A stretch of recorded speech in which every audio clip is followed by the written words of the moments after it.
От какво точно се отрекла Mazda ли?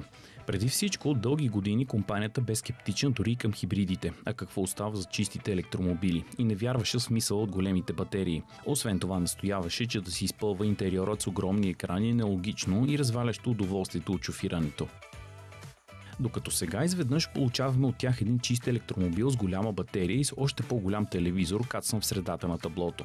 Но не си мислете, че японците са се отказали от логиката си. Просто в тази логика се е намесил непредсказуемият фактор на европейските политици. Последните години автомобилните компании по принуда станаха доста по-гъвкави и доста по-бързо реагиращи, отколкото бяха в миналото. Но все още не толкова бързо реагиращи, колкото бързо могат да се извъртат около уста си политиците. Когато Mazda Европа поръча тази кола или по-точно измоли тази кола от японската компания майка, ситуацията беше съвсем различна. Европа се готвеше за неминуема забрана на двигателя с вътрешно горене в близко бъдеще. Между Европа и Китай имаше свободна търговия. Китай, защото тази кола всъщност се произвежда от китайския joint venture на Mazda и Changan. Несъмнено улеснение, защото това дава достъп до последното поколение батерии на глобалния лидер CATL.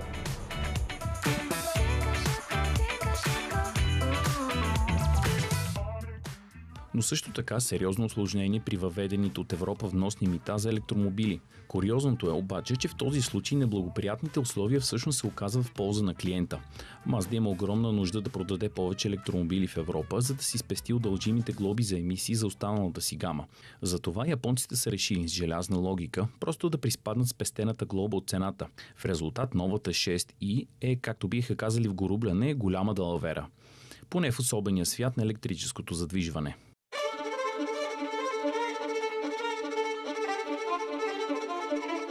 Предлагането на електромобили от този сегмент в Европа не е кой знае какво. Всички залагат на високите и тежки SUV.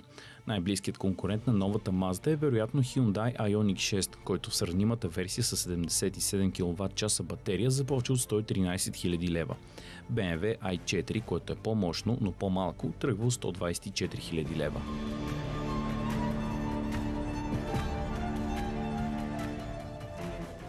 Докато тук стартовата цена, като приспадне фиксирания екобонус, е под 81 000 лева с включен ДДС. Най-скъпата 6i с по-голямата батерия в ниво Takumi Plus е 88 000 лева. За сравнение, стартовата цена на доста по-малката и несравнимо по-постна като оборудване Tesla Model 3 е 88 000 лева.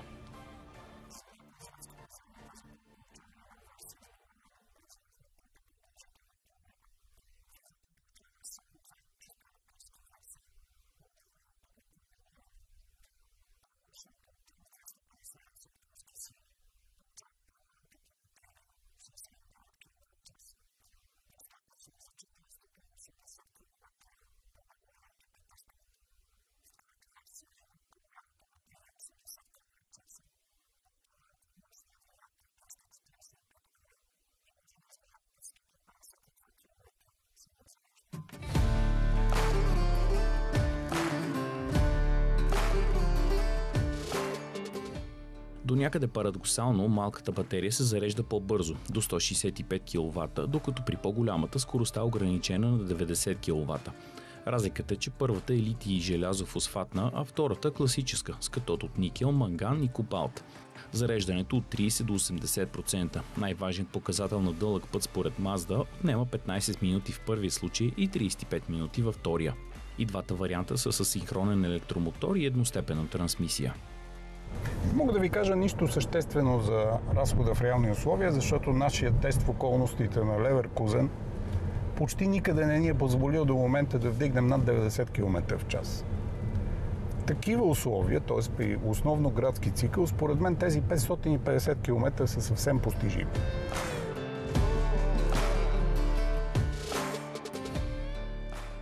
Всъщност, ако се вярва на Mazda, в града Long Range версията може да измине почти 700 км. 6i има отлична аеродинамика, овенчана от подвижния заден спойлер, който автоматично се задейства при скорости над 90 км в час.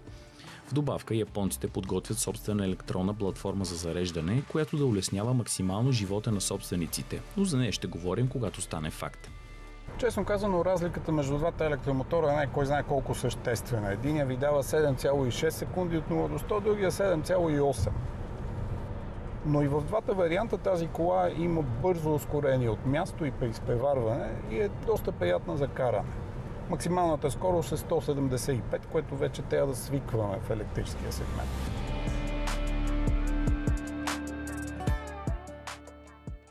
Пътното поведение е очудващо добро, макар че намерихме волана нетипично лек, като за една Мазда. Теглото на батерията, цели 480 кг, до голяма степен се компенсира от много ниския център на тежестта. Окачването с Макферсони отпред и многозвенно отзад се справя отлично с резки смени на посоката. Спирачките са безукорни.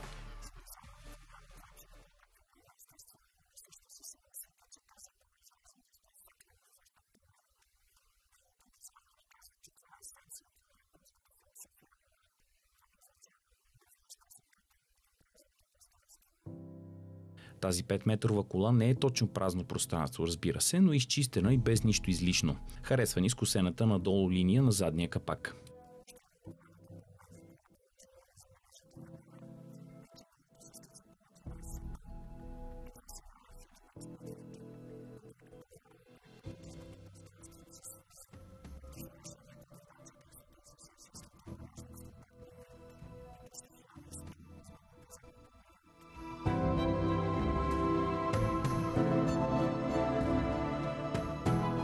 В добавка получавате и 72 литра багажно пространство под предния капак, така нареченият фрънк, а също и доста повече място вътре. Новата 6 е с 5 см по-дълга и по-широка и с 4 см по-висока от досегашната шестица. Междуосието е с 6,5 см по-голямо. Резултатът от това е много комфортна задна седалка, на която и по-високи хора ще се чувстват добре.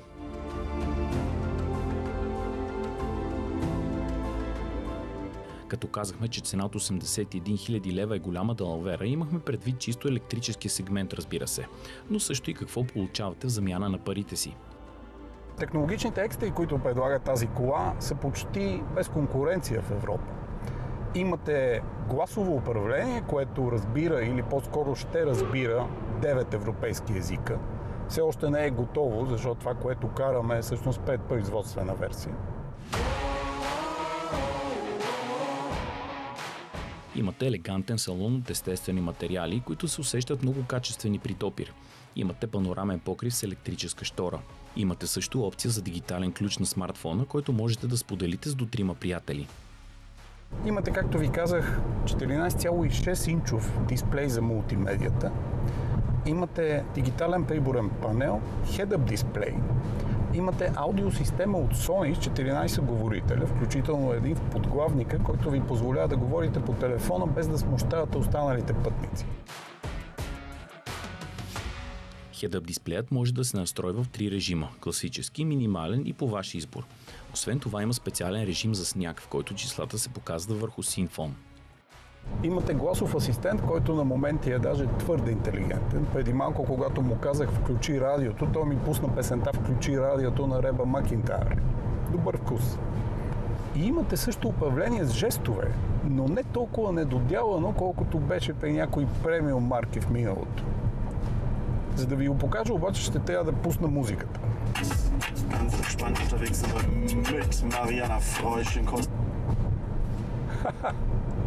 Това е само един от 9 жеста, с които можете да управлявате всички основни функции по доста интуитивен начин.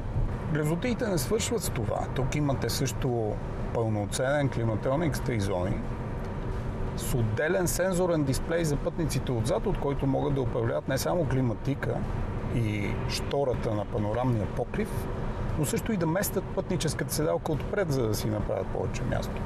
Имате също амбиентно осветление в 64 възможни цвята, което може да пулсира в тон с музиката. Но за щастие може и да не пулсира.